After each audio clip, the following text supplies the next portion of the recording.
It's Wednesday, November the 10th here at the Tirconaill Tribune, as I'm sure it is where you're listening. And this is John Maggid here. I'm joined by Eamon McFadden and Declan Kerr for our 45th podcast of the year. I'm sure we haven't been doing podcasts This for is 45 weeks. This is the 30th one, The would you believe? 30th one, yeah. But this is the 45th week, so we have 6 more papers before Christmas time, so it's about 43 or 44 sleepovers. And the message here is, look out for Santa, just in case. And on that festive theme, I just want to start. Mike and Mary Wiersky, up at the top of Shanky and Gartcally, are now busy preparing to light up the skies around that area, as they have been doing since 2006, and they've raised phenomenal amounts of money for a very small local enterprise.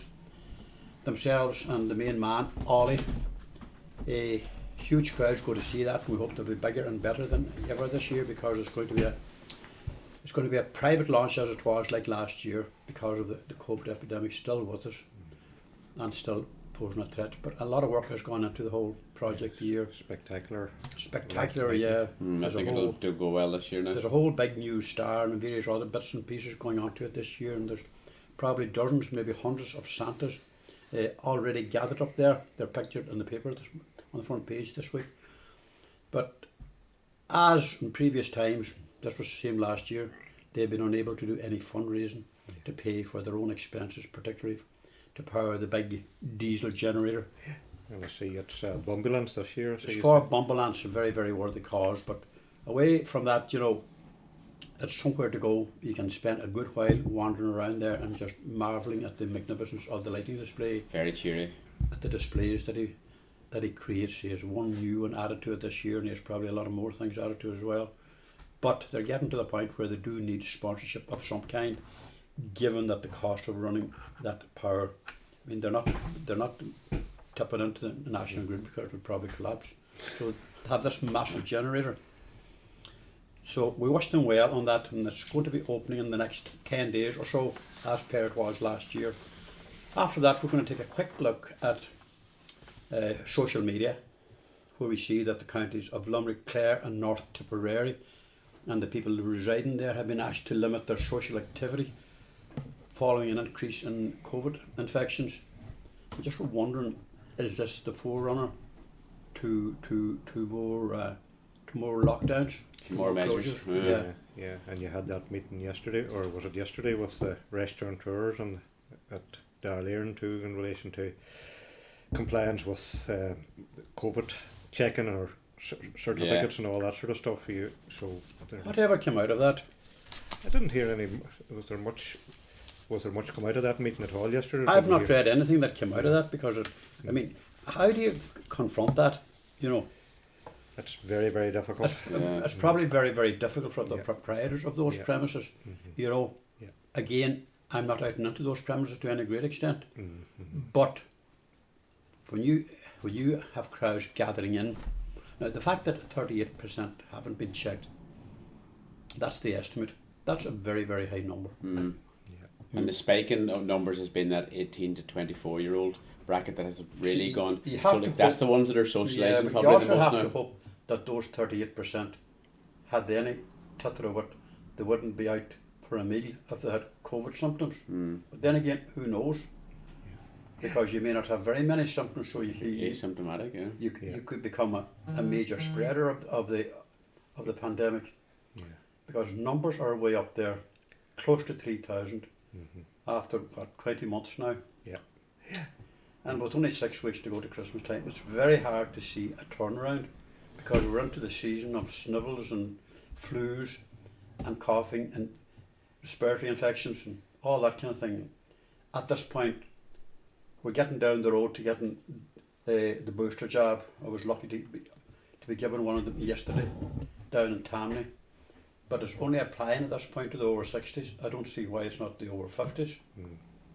Again, it's probably a very big job to get that all administered in the midst of a very busy season. Doctor surgeries are much busier now than they would have been at the height of summer. Very much so. It's very noticeable. It's very, very noticeable, because it is the season. The weather is very mild. That adds probably to to the rate of infections for flus. Yeah. And social activities back at fairly full capacity. The rollout of the booster would need to be, expanded much quicker now to the next age group. And I suppose the story last week, John, in relation to the pharmacists and not being involved too. We had a huge amount of feedback and dismay that is the case. Now I can understand to a certain extent from having that booster dose yesterday that your GP has to search through that file to get your name and number and details. There's a batch number, there's all that kind of thing. That has now to be added in because you'll get a new COVID certificate to replace the one you have. Oh, okay. So those details, you never think of this as just as somebody that's walking into the pharmacist, and the GP has to go through the computer to unearth where you were on that list. Probably thousands of people are across the country every day of the week. Those things all take a bit of time, so you can see that the whole logical issues that arise, they will present delays however short they might be. And yesterday was such a good day we could stand outside in our shirt sleeves had we wished, and that's been repeated all over the country. We just hope that the same numbers of people that got their first 2 jabs will have the sense to go back and get the booster. The omens seem pretty good, but it's early days yet, There's people that might think, well, this one didn't last that long, We were promised that we'd be 97.5% protected. I don't think we actually were. There were some talking heads on radio and TV and social media doing that at the time. But we are now in that position where the booster jab is being rolled out literally in the dead of winter. And with doctors, pretty busy. It's a different challenge, a different time of year. It's a different time of year, but believe it or not, they work marvellous. We're just watching that in Tammy there yesterday, the whole coordination, the administration of it, and no panic. Nobody gets overly excited in Dr. Gillian's pharmacy because we're all trained not to do that. But we're going to move on to our first story, and it's a novel by a great friend, a great crooner, great singer. Billy Patterson has a new novel out, although when you do read it you'll be wondering and scratching your head exactly, is it a novel or is it kind of half true to life? It's called Troubled Island, Eamon, and you've been reviewing it and reading it. Well, actually, what we have here, I'm sure you have. It sounds like a good read, and it's reviewed actually by Pat McCart here, and Billy's Troubled Island is a cracking read, and I have no doubt that it is because it seems to have a lot of intrigue and all this. That is Billy's second book. The first one was a very well received novel called Robert's War, and I'll just outline the premise of this here because it will sort of, I think, take up the ears of most people that are interested in this type of thing. How am I going? So Billy's latest book, Troubled Island, is a cracking read set on a small fictional island of Innisshard off the Donegal coast, and it tells the story of a missing man, a journalist who works for a world famous magazine, who comes to the island and then disappears, and his brother, an Australian pilot, comes to find out what happened to him. So it does set a certain intrigue already, and that's only the first couple of lines. So it has a fantastic ending, but that's for another day. Buy the book and read it. It's on Amazon. Billy will have some copies himself. You'll probably find them in some of the bookshops in Letterkenny. I meant to give Billy a ring this afternoon, then I forgot about it. But it's a cracking good read, and having talked about Robert's War, he gave that to me to read and to review. And whilst I'm not really big into novels, that one didn't particularly lift any boats. This one does. This is a very good book. It's a very compelling read. Pat McGart asks Billy very pointedly, are we talking about Tory Island? Because there's all kinds of nuances that could draw you out to Tory Island. Yeah. But then Tory Island is only 9 miles out in the sea, and this island is set 10 miles out in the sea. I suppose it's one of those islands that's not yet been discovered, except in Billy's imagination. But it's very well constructed. Every page has a new angle and a new element that makes it very compulsive reading. So fair play to you, Billy. I know that you're probably going to write another book because you spent years up with Highland Radio talking to the great and the good and the noble and the gentry, ranging across every aspect of life, from Henry McElhinney to Daniel O'Donnell and so on. So well done, but it will be available on, it is available now on Amazon, but check with the bookshops in Letterkenny. And from there, Declan, we're going to a story that you have done. Yeah. It's the SVP in Letterkenny. They've opened a second shop now at the station roundabout there in Letterkenny. They opened it on Monday. It's a lovely, lovely spacious shop, and with over 2 floors. They have their stores upstairs and then have a lovely facility downstairs. And it adds to the one that they have on the main street, on the lower main street. They've been looking for a second premises for some time, and they're delighted now to find this one with a bit of parking as well there, and the demand, they say, for the shop on the main street was such that they really needed to open a second one, and so they're open now. Cormac McCormick and Rosa Glacken were there on Monday morning as we looked around the shop, and they're really looking forward, really excited now to be in there, and looking forward now to customers coming in, and they have a wide range of stuff there, from clothes to everything that you need, books, everything. I'm sure it hasn't been anyway easy for the SVP or the St Vincent de Paul Association, given the last couple of years of difficulties. Yeah, you know, they had to struggle to keep going. Yeah, and the same applies to all those charity shops. And I marvel at the one here in Mulford. You know that it still has a place in people's lives. The church, like the St Vincent de Paul, the church gate collections were all gone. Everything was gone, yeah. But and, you know, it's a cracking new location they have, actually. Isn't it? The footfall, it's on a busy junction there, yeah, busy roundabout there. And all that. Yeah. So it's ideal. Yeah, and I suppose, listen, they're just looking for as much support as possible. And the other thing they're looking for, obviously, with a second shop, is more volunteers. They certainly more volunteers, absolutely. Yeah. So, but you know, they have always managed, regardless. They have a lot of experience. Absolutely, and a very good team of people there working there, and they'll certainly, I'm sure, attract more volunteers to keep that an invaluable service. To the local because community, for generations, the lives and times of the population has been enhanced by the presence of the St Vincent de Paul. Not only their shops, but their work behind the scenes, which is legendary. They have 68 conferences across the county, and six in Letterkenny. So that's great, and it's great for the local community. Anyway, we have a slight change of direction here because the script has been put together very loosely. So we're going to move on to 20 years ago. And this is a story on a fan man, a legendary photographer called James Coyle, did a lot of great work. Fan man snaps a photo in a million, and this was captured through the window pane at his home down in Ballinashanna. And he captured in every graphic detail just a dream picture of a fox trying to steal a hen or a rooster, and the feathers flying everywhere. And you can see the fox literally trying to gouge into it. Yet James quietly took the picture as he opened the blinds on that fateful morning. He saw the fox, fine looking fox it is, attempting to hijack the rooster. And he had the camera at the ready, and he was fit to rush outside afterwards without even taking a second snap and rescue the rooster. And I think it joined the Ballinashanna Roll of Honour that year. And it didn't become the Christmas dinner some fine Sunday.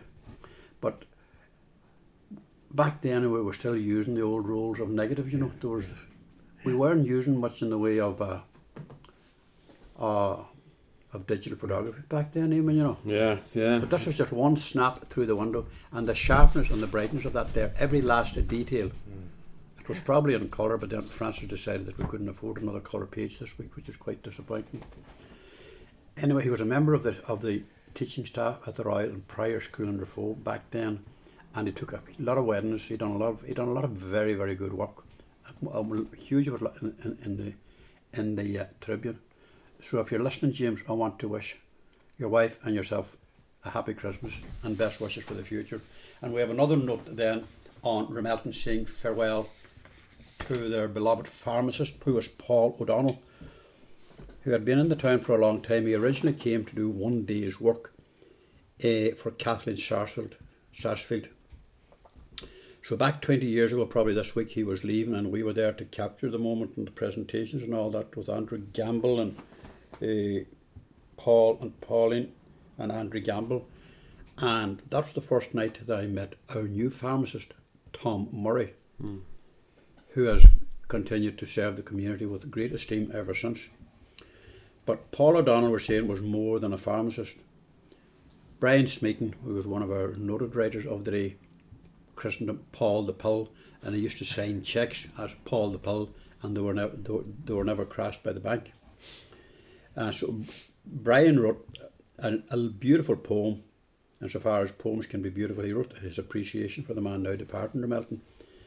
I haven't really seen Paul O'Donnell much in those 20 years, but I see a note here saying that Father Desmond Sweeney joined in the good wishes, and Charlie McCahill came along on a sleigh to make his own contribution. Great town, Melton, I'll tell you that. Now let's get back on script here, and we're going back to you, Eamon, if that's right. Sure. And there's been a retirement in the church congregation. That was Canon George Irwin has retired. He was a very popular figure.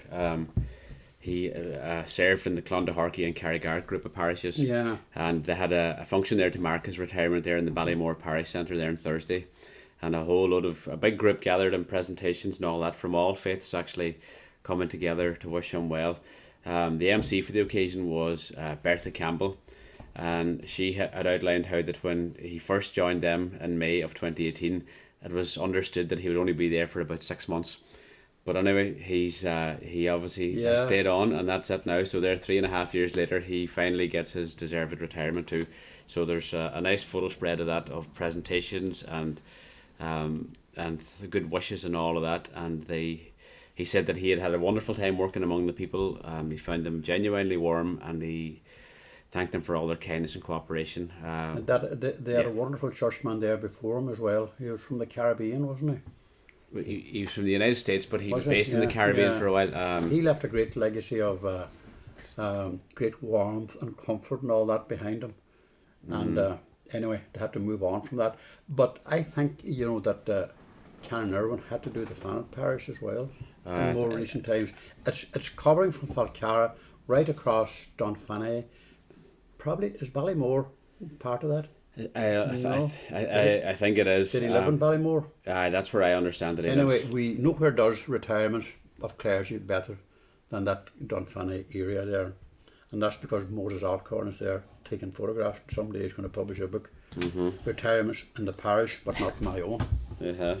So that is that there. We're going back then to you, Declan, with this nice piece. The Tribune. Ullin the Marv. Tribune columnist James Woods has a piece here on Ullin the Marv. It's a small little island off Carrickfan-Pier, and Sunday past, James and his wife and a couple of the friends took a stroll out there. It's Ullin the Marv, his island of the dead, and it's I suppose there's a sad side to that story, John, in relation to it's reputed to be a place where unbaptised children were laid to rest. Yeah, you can access it at low tide via foot, Yeah. and that's what James and a number of friends did the other day there, and it's written about it very poignantly because it is a very poignant story. And I mean, that photograph there with the Celtic cross on it kind of highlights that story. I'm sure there are plenty of those, and it's good to put them in print, Yeah, it's a lovely little piece. And we just want to mention, because we were going to do this piece and I had it in my hand there a minute ago, there's a Lifetime Achievement Award from Margaret Toner. Eamon, you take a quick look at that there, and I will just go to the front page and we'll return to that. The front page this week, as I said, we've already covered the Thursdays, setting up the scene for the Christmas lights. We have this most wonderful panoramic picture captured by Jerry Carr this week. A late autumn along the Lennon in Ramelton. It is full of the golden browns and the bronzes that you don't see in early winter, but it's a spectacular photograph. Well done, Jerry. It's beautiful. Our lead story is one that probably has come out of the blue to us. Letterkenny development plan remains gridlocked. We presume that had gone through the system. Apparently there's been a difference of opinion there between councillors and executive officials in relation to areas of development, e.g. Glencar, that general area up and around that part of the town, Declan, you know it fairly well, Yeah. as opposed to that across the river in the lake area. That's a lengthy story that we're covering there, and again, well worth a read. But we're going to return to him, to you. Yeah, just to Margaret Toner. Yeah, Margaret Toner, it was of the Letterkenny CDP. She received a Lifetime Achievement Award from the Donegal Local Development Company, Community Recognition Award, and that was last Thursday. These awards are held to acknowledge and celebrate the outstanding community effort by individuals, groups and volunteers in Donegal over the past very difficult year. And that was something that took place up in Stranraer in the Finn Valley Centre, with 120 representatives from community and the voluntary sector in attendance for the celebration. So that was I've known Margaret for many years, and she's done Trojan work in her role there in Letterkenny. And at times it just wasn't all that easy. No, never is that there. But And she got her she was award always from there. John Andy Boner, Yeah. who were the sponsors of LYIT. So that's who she received her award from. So that's a flavour of some of what's in this week's Tirconaill Tribune. Our podcast will be on the air in the next hour or two. But buy the Tribune, because we do need the money coming up to Christmas time. Thanks for listening. Talk to you next week.